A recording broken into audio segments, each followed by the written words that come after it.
इस चैंपियनशिप के महामुकाबले की।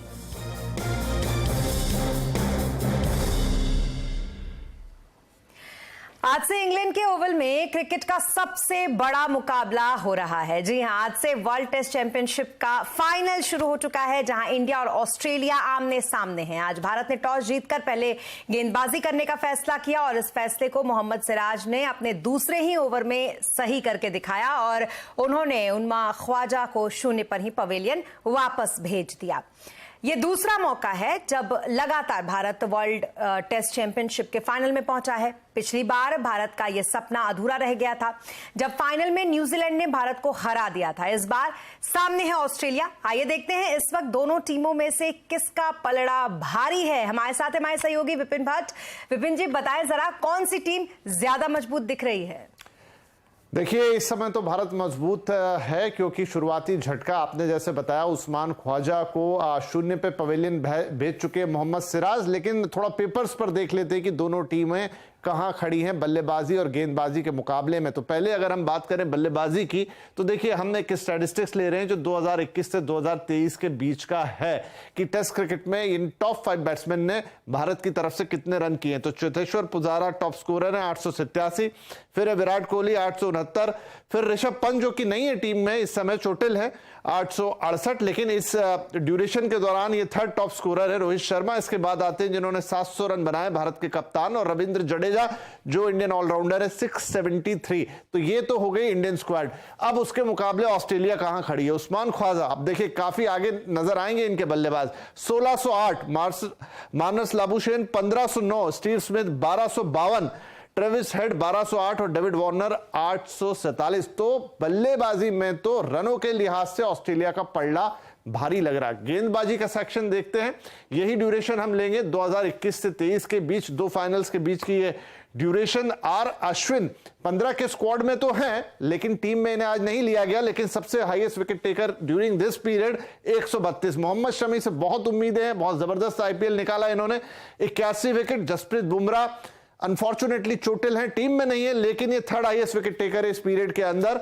और रविंद्र जडेजा जो एक बेहतरीन ऑलराउंडर 72 विकेट के साथ नंबर 4 पर। हमारे 5वें बड़े बॉलर हैं अक्षर पटेल, लेकिन 15 के स्क्वाड में है, टीम में आज जगह नहीं मिली। लेकिन आप ये देखिए ऑस्ट्रेलिया के बॉलर्स ने इस दौरान कैसा प्रदर्शन किया। नेदरलैंड की बड़ी बैट होंगे जो कि 139 विकेट ले चुके हैं। पैट कमिंस कप्तानी भी कर रहे हैं, 123 विकेट इनके नाम पर भी हैं। मिचेल स्टार्क बहुत तीखी गेंद डालते हैं, ओवल के मैदान पे इन्हें मदद मिलेगी ओवरकास्ट कंडीशन में 95, और जोश हेजलवुड के 58 विकेट है। Cameron Green 27 wicket. हेजलवुड इस समय नहीं है टीम के अंदर, लेकिन ये 4 धाकड़ गेंदबाज हैं। तो गेंदबाजी में भी लगभग कांटे की टक्कर है, शायद कह दे थोड़ा ऑस्ट्रेलिया ऊपर। लेकिन देखिए 5 दिन में जो सबसे अच्छा खेला वो चैंपियन। कई बार ये आंकड़े सिर्फ कागज पर रह जाते हैं। जी, तो विपिन जी, आपकी बातों से ही लग रहा है कि आप भी काफी उत्साहित हैं इसको लेकर। लेकिन सिर्फ आप ही नहीं, बल्कि फैंस में भी इस मैच को लेकर जबरदस्त उत्साह है। कई लोगों ने तो 6 महीने पहले ही इसके टिकट तक खरीद लिए हैं। ऐसे ही उत्साहित दर्शकों से मैच शुरू होने से पहले बातचीत की हमारे सहयोगी संजय सूरी ने। अच्छा, तो पहले साहब ये बताइए मैच कौन जीतेगा? इंडिया। और ये विश्वास क्यों है? क्योंकि इंडिया की अभी आईपीएल खेल के आए, छक्के छोड़ के आए, अभी वो इधर भी छक्के छोड़ाएंगे सबके। और इंडिया की जो वर्ल्ड में अभी टीम है, ऐसी कोई टीम है नहीं, क्योंकि उसके अंदर किंग कोहली है और स्विंग का सुल्तान मोहम्मद शामी जैसे फास्ट बॉलर है जो टीम को 100% जीताएंगे। हाँ जी, आप क्या मानते हैं? और सिराज भी अच्छी बॉलिंग करेगा, वो भी काफ़ी फिट है और मेरे ख्याल से इस टीम में उसका सही प्रदर्शन रहेगा। ये आप मोहम्मद शमी की फोटो लेके घूम रहे हैं, क्यों आप इसको शमी मानते हैं जिताएगा? 100% जिताएगा, वो अच्छी बॉलिंग करेंगे और तेज भी बॉलिंग करते हैं और आईपीएल में काफी विकेट लिए। विराट कोहली का कहना है कि फैन से बड़ा फर्क पड़ता है, तो आप फर्क लाएंगे? 100% सर। हम यहाँ पे आप देख रहे होंगे कि हम टीम होटल में जा रहे हैं, क्रिकेट प्रैक्टिस देखने आ रहे हैं, 100 ऑफ पीपल आ रहे हैं। तो हम लोग ऐसे ही मैच के दिन भी आएंगे और उनको सपोर्ट करेंगे और हम लोग चाहेंगे कि इंडिया ही जीते। तो मतलब आपका कहना है कि इंडियन फैंस में विश्वास है और उत्साह है। मैं एक बात बताना चाहता हूँ सर जी, सॉरी माफ करना, लेकिन 2 शायरी बोलना चाहता हूँ। ऊपर छतरी नीचे छाया, भाग ऑस्ट्रेलियन इंडियन आया। हाँ, सही बात। और एक दफा जरा इंडिया को चीयर कीजिए, जोश से दिखाइए उस दिन क्या करेंगे, दिखाइए जरा अभी। India India India India India India India.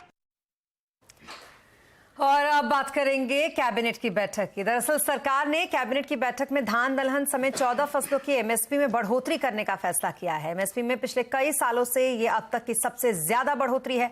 Cabinet की बैठक में सरकारी टेलीकॉम कंपनी बीएसएनएल को करीब 79,000 करोड़ रुपए के पैकेज को भी मंजूरी मिली है।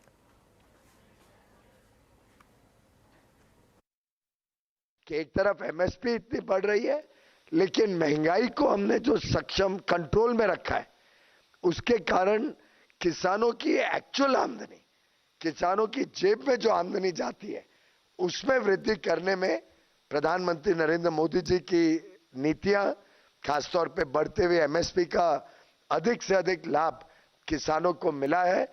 कम महंगाई में भी एमएसपी में इतनी बड़ी वृद्धि लोगों को, किसानों को जरूर लाभ देगी। और कैबिनेट के बड़े फैसलों पर ज्यादा जानकारी के लिए हमारे साथ जुड़ रहे हैं लक्ष्मण रॉय जी। तो चलते हैं लक्ष्मण जी के पास। लक्ष्मण जी, एमएसपी में बढ़ोतरी को लेकर क्या फैसला लिया गया है और किन फसलों की कितनी एमएसपी बढ़ाई गई है? देखिए, दरअसल यहाँ पे कैबिनेट ने एमएसपी में बढ़ोतरी के साथ साथ 4 बड़े फैसले लिए हैं, लेकिन जाहिर तौर पे सबसे बड़ा फैसला एमएसपी में बढ़ोतरी को लेकर के। इसमें धान दलहन समेत 14 खरीफ फसलों की एमएसपी बढ़ाई गई है और सबसे ज्यादा 10.8% एमएसपी मूंग की बढ़ाई गई है। इसमें 803 रुपए प्रति क्विंटल की बढ़ोतरी की गई, जो बढ़ करके 8,558 रुपए प्रति क्विंटल हो जाएगी। धान में 143 रुपए, तुअर में 400 रुपए, उड़द में 350 रुपए और मूंगफली में 527 रुपए प्रति क्विंटल की बढ़ोतरी की गई है। कॉटन का जो मीडियम स्टेपल है उसमें 540 रुपए और कॉटन के लॉन्ग स्टेपल में 640 रुपए प्रति बेल्स की एमएसपी बढ़ाई गई है। लेकिन जो दूसरा महत्वपूर्ण फैसला वो भी काफी अहम है। सरकारी कंपनी जो बीएसएनएल है उसके लिए सरकार ने 89,047 करोड़ रुपए के पैकेज देने का फैसला लिया है। ये पैकेज के जरिए बीएसएनएल अपने 4G और 5G सेवाओं को देगा। तीसरा बड़ा फैसला लिया गया है हुडा सिटी सेंटर से गुड़गांव तक मेट्रो लाइन को लेकर के। इस पर 5,452 करोड़ रुपए खर्च किए जाएंगे। 28.5 किलोमीटर तक की लंबी इस मेट्रो लाइन में 27 मेट्रो स्टेशन होंगे और ये कह सकते हैं कि जो द्वारका एक्सप्रेसवे के आसपास के लोग हैं उनके लिए काफी बड़ी खबर है। कैबिनेट का एक चौथा फैसला है कोयला और लिग्नाइट एक्सप्लोरेशन को बढ़ावा देने की जो स्कीम चल रही थी वो 2025-26 तक जारी रहेगी। इस पर सरकार 2,980 करोड़ रुपए खर्च करेगी। जी, बहुत शुक्रिया तमाम डिटेल्स के लिए आपका लक्ष्मण जी। और अब बात करेंगे महंगाई की, क्योंकि एक बार फिर से दालें अनाज अब महंगा हो गया है। क्रिसिल की एक रिपोर्ट के मुताबिक मई में फिर से कमोडिटी के दाम बढ़ने शुरू हो गए हैं। रिपोर्ट जानते हैं एग्जीक्यूटिव एडिटर नीरज वाजपेयी से। नीरज जी, बताएं जरा, महंगाई से अभी तो नरमी आई थी, अब फिर से खाने की थाली महंगी हो गई, क्या कुछ है क्रिसिल की इस रिपोर्ट में? क्रिसिल की ताजा रिपोर्ट कहती है कि आपके किचन का बजट बिगड़ सकता है आने वाले महीनों में और इसके शुरुआती रुझान मिलने शुरू हो गए हैं, क्योंकि मई महीने में जो हमारी थाली है, वेज और नॉन वेज अलग अलग, उन दोनों की कीमतों में बढ़ोतरी हो गई है। वेज थाली 1% महंगी हुई है और नॉन वेज थाली 2% महंगी हुई है। क्यों महंगी हुई है, नेक्स्ट प्लेट दिखाइए, तो हम आपको बताते हैं। क्योंकि इसमें दाल और चिकन, ये जो 2 ऐसे आइटम हैं जिनकी कीमतें बढ़ी। तो मई में वेज और नॉन वेज थाली में महंगाई हो गई है, ये आपको क्लियर है। दालों की जो कीमतें हैं और अनाज की कीमतें वो 4 से 10% तक महंगे हो गए हैं। वैसे ही जब आप नॉनवेज में जाएंगे तो चिकन और अंडे की कीमतें 2% तक बढ़ गई हैं। चिकन के दाम आगे भी 5 से 7% बढ़ सकते हैं, क्योंकि आगे जाते हुए पोल्ट्री के दाम और चिकन की जो फीड स्टॉक होता है उसके दामों में बढ़ोतरी हो सकती है। गेहूं, चावल, दालें, चिकन, ये सारे आप देखिए 8 से 10% तक महंगे हो चुके हैं। ये ध्यान रखिएगा, मई का ये महीना है, यहां पे जाके दिक्कत खड़ी हो रही है। जबकि अक्टूबर 2022 से हम देखें तो टिल डेट यानी अप्रैल तक की हमारी थाली सस्ती थी, लेकिन उसके बाद से महंगा होना शुरू हुआ। सब्जियां, खाने के तेल, ये सब दाम घट रहे थे, जिसका असर हमारी थाली में देखने को मिला। वेज थाली में सब्जियों और खाने के तेल की लागत करीब 25% तक होती है, इसलिए इसका कंपोनेंट काफी महत्वपूर्ण होता है, जो पिछले 7 महीने में लगातार घट रहे थे। अब वेज थाली में 9% तक की गिरावट आई थी और नॉन वेज में 4% तक की गिरावट आई थी। लेकिन अब ये गिरावट बढ़त में कन्वर्ट होती हुई दिख रही है। एक रेंज आपको दिखाते हैं कि हर महीने में कितनी कितनी थालियों के दाम बढ़े हैं, तो उससे आपको अंदाजा लगेगा। ये देखिए, वेज थाली जनवरी में 26 रुपए 40 पैसे की थी, जो लगातार घटती गई अप्रैल तक, और मई में देखिए 25 रुपए 10 पैसे, यानी उसमें हल्का सा इजाफा हुआ है, जो शुरुआती ट्रेंड है। ऐसे ही जब आप नॉनवेज थाली को देखेंगे तो वहां पे भी आपको बढ़त दिखेगी। 59 रुपए 60 पैसे से लगातार घटते घटते गई, लेकिन अब देखिए 60 रुपए 60 पैसे हो गई। एक थाली की कीमत है जो रुपए में कन्वर्ट की गई है। तो यानी दोनों तरफ के रुझान दिखा रहे हैं, वेज और नॉनवेज में, कि आपकी थाली महंगी हो रही है। अगर मानसून ने साथ नहीं दिया, एल नीनो का असर रहा, तो ये क्रम जारी रहेगा और आपका खाना महंगा होगा।